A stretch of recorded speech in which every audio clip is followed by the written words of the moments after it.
Do you want to build around Peter Parker on a budget? Well, this list can help. Hello everybody and welcome back into the fort. My name is Tyler, Saves Ya Bucks, and we are going to be saving some bucks today talking about Peter Parker coming in the new Spider-Man set. This is a Pillow 14, that's 14 cards for under $14 to get you started on your very own deck. This is a very interesting commander to build around, centered a lot on legendaries. You might not be able to tell that from this front side, but on the back side you will. The flip cards in this set I actually really like. The fact that you can cast it for this side and transform it, but also you can just cast it straight up for the other side. But let's read this side first and foremost. This is 1 and a white for 0/1. When it enters, make a 2/1 green spider creature token with reach. So you make the spider that turns him into Spider-Man. And then on the other side, we have the amazing Spider-Man, 1 green, white, and blue. Vigilance, reach for a 4/4. Each legendary spell you cast that's one or more colors has web-slinging for green, white, blue, Bant colors. So when it comes to web-slinging, you may cast a spell for its web-slinging cost if you also return a tapped creature you control to its owner's hand. So this is going to be filled with a lot of legends that have different colors. This is kind of a cool deck that you could build out of a lot of the bulk that you have. If you've opened a lot of Final Fantasy and Lord of the Rings and all these sets that have so many legendary creatures, you can kind of just throw a bunch of them into this deck. But I wanted to shout out some ways to enable web slinging and also some really big splashy legends that you can pick up, again, on a budget. Let's take a look at the first one here. We Ride at Dawn. So this is one of the cards that will enable all this web slinging. 3 mana enchantment. Legendary creature spells you cast have Convoke. That's your creatures can help cast those spells. Each creature you tap while casting a legendary creature spell pays for 1 generic or 1 mana of that creature's color. And then whenever your commander attacks, create a 1/1 red mercenary creature token with tap. A creature you control gets +1 to its attack. So what's really cool about this is it helps tap your creatures to set them up for web slinging while also helping your commander that has vigilance that will probably be able to attack pretty freely. When that happens, you make these mercenary tokens that just kind of sit there that you can tap on them their own like merit and then bounce them back for a big splashy spell in return. Avacyn's Pilgrim. This is kind of just a stand-in for all of the 1 mana dorks. The fact that this is just a 1 mana creature that taps for white is very useful in this deck because it'll help, 1, power out your commander, but also as the game goes on, you'll tap it for mana that can go towards the web slinging that you're about to use for one of these big splashy legendary spells. So if you have Llanowar Elves, Elvish Visionary, or Birds of Paradise, a bunch of those cards, this is the deck to put them in. That's your ramp package right there. Mana Dorks. Vinay, Heart of Hydaelyn. You're welcome for pronouncing that perfectly. It's a 3 mana legend, 3/3. Whenever you cast a legendary spell, draw a card. It triggers only once each turn. That's kind of all you really need when it comes to this card. It will just make sure that you're drawing new cards. Web slinging feels a lot like ninjutsu to me. I have a Yuriko deck that I don't play that often for obvious reasons, but in that deck, you're consistently casting the same spells over and over because you're bouncing stuff to your hand. This will allow you to keep drawing those new cards as the game goes on. And then you can also tap it for 7 mana and turn it into whatever the name of that card is. But it's indestructible, and at the beginning of combat and your turn, put a +1 counter on another target creature you control until your next turn. It gains indestructible. If that creature was legendary, draw a card. Very nice to give to your commander or other big creatures that you're putting out and still giving you that card draw in return. Next up, we have Igna and Asika. I knew Inga and Asika. I know how to pronounce that one. I got all thrown off with the last card. 4 mana, 4/4 creatures you control have vigilance and tap, add 1 mana of any color. Spend this to only cast creature spells. And then whenever you cast a creature spell, if 3 or more mana from creatures was spent to cast it, draw a card. This is just great. It gives all of your creatures the ability to be a mana dork and be bounced back with web slinging, and it also means that you can tap 3 creatures and still draw that card because you are casting a spell and it's with mana made by those creatures. This is a great card, and it's a legend that you can web sling out. Feyburl Elder, I'm so happy that this is hovering around that $1.50 mark.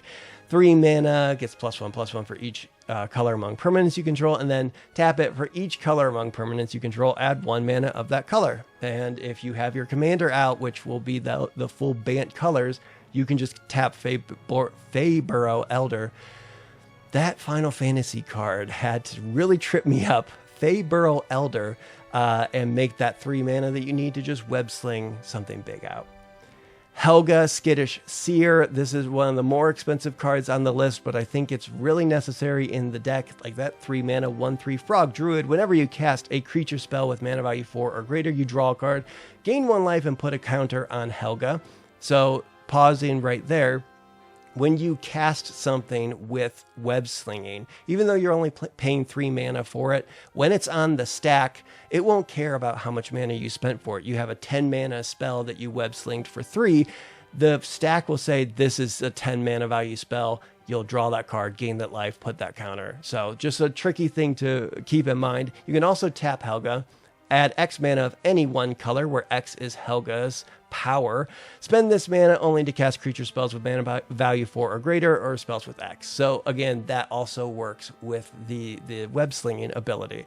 Yes, you're paying 3 to cast it, but its mana value is still probably higher than 3 if you're going to be doing the whole web slinging thing to get stuff out. Let's look at some of the cards that you might want to cheat out. Wrath, Capuchin Ship's Mage, 4 mana for a 3/3 flash flying. You may cast historic spells as though they had flash. Legendaries are historic, and doing a web slinging ability out of nowhere is definitely going to be something your opponents are not ready for, and this helps facilitate that, and also is a legend that you can web sling out. The Sixth Doctor, 6 mana, but again, anytime I say the mana value, just think about it only being 3 in this deck. It says whenever you cast a historic spell, copy it, except the copy isn't legendary. This triggers only once each turn, but still the damage is done when you cast one of these big spells and it just gets copied and you only spent 3 mana to get 2 of them. So 2 mana for, or 3 mana for 2 Prime Speaker Zaganas. That again is a 6 mana card. When it enters, you get 6/1/1 counters on it, where X, or 6, wow. You get X +1/+1 counters on it, where X is the greatest power among creatures you control.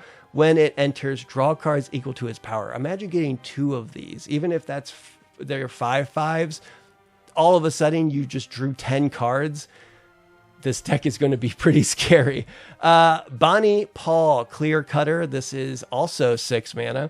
6/5 reach. When it enters, you make a blue ox. So again, it's a kind of a 2-for-1 there. And then whenever you attack, draw a card, then you may put a land from your hand or graveyard onto the battlefield. Just a very nice effect there, helping you ramp up and keep casting spells over and over again. Because say you don't have enough tapped creatures to web sling all of them out, you do want the ramp to be able to hit them and they're not just sitting in your hand. Chulane, Teller of Tales, another very scary Bant commander, 5 mana, 2/4 vigilance. Whenever you cast a creature spell, draw a card. Then you may put a land from your hand on the battlefield, and then you can tap 3, tap it, return target creature you control to its owner's hand. Maybe you have the Prime Speaker and that type of thing that you want to get the ETB trigger all over again. This is just a way to kind of get that while you're drawing cards and putting lands onto the field. It's just gonna, this deck's gonna be crazy. Torsten, founder of Benalia. Yes, I know that. This is 8 mana, 7 mana. What the heck? This Final Fantasy card from earlier really threw me way off. I know so many of these names, and all of a sudden I'm struggling. Torsten, founder of Benalia. This is 7 mana. See, I got it. It's a 7/7. When it enters, reveal the top 7 cards of your library. Put any number of creatures and or land cards from among them into your hand, the rest on bottom in a random order. When it dies, create 7 1/1 soldier creature tokens. See, I was able to get through that. The Surima, when it enters, you're going to search your library for a legendary card and put it into your hand. This deck really wants you to do that. It has Station, though, that you can tap your creatures to station this up to give other tapped legendaries you control indestructible, which is very nice in this deck. But it's just a way to let some of your creatures get tapped so they can be web-slinged back, as you also give your creatures indestructible, as you also go and search out whatever legend you need at the time. The Surima is going to be very, very nice in this deck. Coma, Cosmos, Serpent.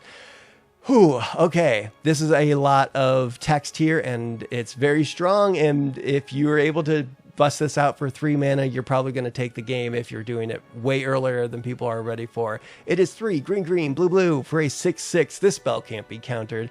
At the beginning of each upkeep, not just yours, create a 3/3 blue serpent creature token named Coma's Coil. Sacrifice another serpent. Choose one. Tap target permanent. Its activated abilities can't be activated.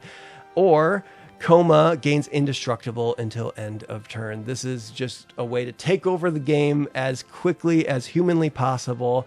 And yeah, it's very cool. So like I said, you can definitely build this deck.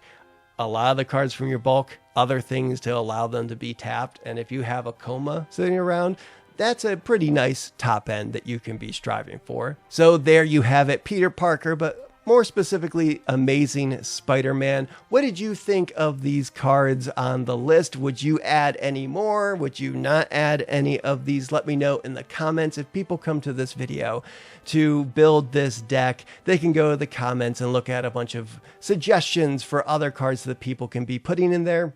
Because like I said before on this channel, it takes more than one person to build a pillow fort, and it definitely sometimes takes more than one person to build a commander deck. So let's help each other out. Throw out some of your favorite ways to tap creatures, or big, giant, splashy, with colors in their casting cost, legendary creatures. Because this is going to be a fun deck to play. I feel like anytime you play against one of these, it's not going to look like another one that you play against. So yeah, I'm excited for seeing this card. Maybe other people play it. I don't know if I want to play against it, but we'll see. So I hope to see you guys right here next time in the fort. Goodbye.